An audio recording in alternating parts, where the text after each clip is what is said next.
Hello and welcome to LTCC News. I'm Liz Nafee. And I'm Caitlin LaFaro. Thanks for tuning in. According to CBS New York, Karen Sheeran allegedly told a guidance counselor at Susan Wagner High School in Staten Island that she was going to blow up the school. A guidance counselor from the school called Sheeran to inform her of her daughter's failed state exam. In New York State, students are required to pass Regents exams in 5 core subjects to graduate high school. It was then that the 48-year-old New York mother made the threat. Sheeran denied ever making the threat and pled not guilty of misdemeanor aggravated harassment charges during her arraignment. Contrary to Sheeran's statement, the City Department of Education said that the school immediately notified police of the threat. CBS New York said she left the courthouse with her coat covering her face after she was released without bail. New York City police officer Peter Lang was indicted Tuesday for shooting and killing Akai Gurley in a Brooklyn housing complex in November. Gurley was shot in the stairwell of the housing complex where Officer Lang was patrolling.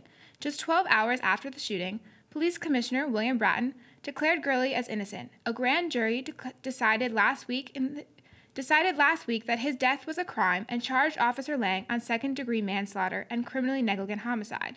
Amongst many other charges, Officer Lang's indictment is the first in more than 2 years of a death involving a civilian and a police officer in New York City. After 10 years at the nightly news deck, Brian Williams decides to step down. Reporter Taylor LaQualia has more on the story. NBC has suspended nightly news anchor Brian Williams for 6 months without pay for telling a false war story. I made a mistake in recalling the events of 12 years ago.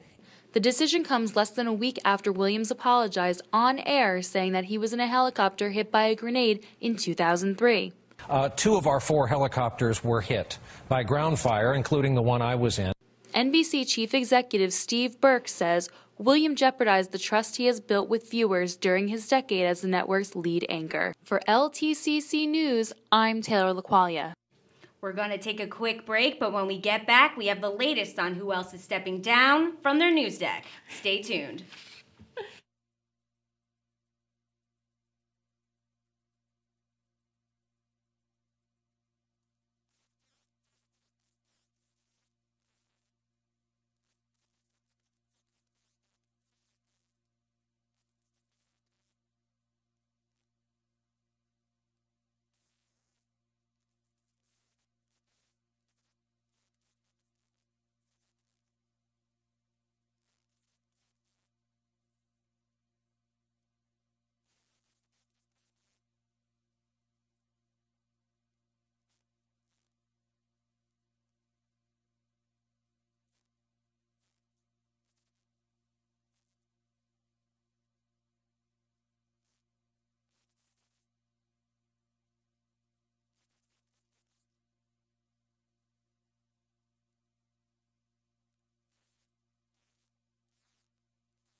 After 16 years on Comedy Central's The Daily Show, Jon Stewart has decided to leave his spot as the anchor.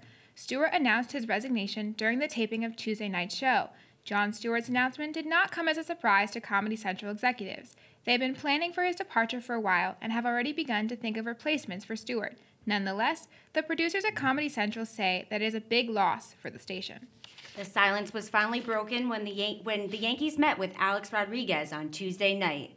The meeting was held at Yankee Stadium and initiated by Rodriguez. He apologized to the owner, Hal Steinbrenner, for his actions over the past few years.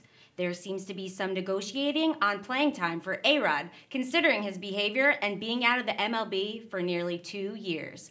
The Yankees owe Rodriguez $61 million over the next 3 seasons, and this is not including home run bonus money. So, Caitlin, did you watch the Grammys on Sunday? I did watch the Grammys on Sunday. Did you see Kanye West? Unfortunately, I did. He stirred up some trouble. He did, and our own Taylor LaQualia has more on the story.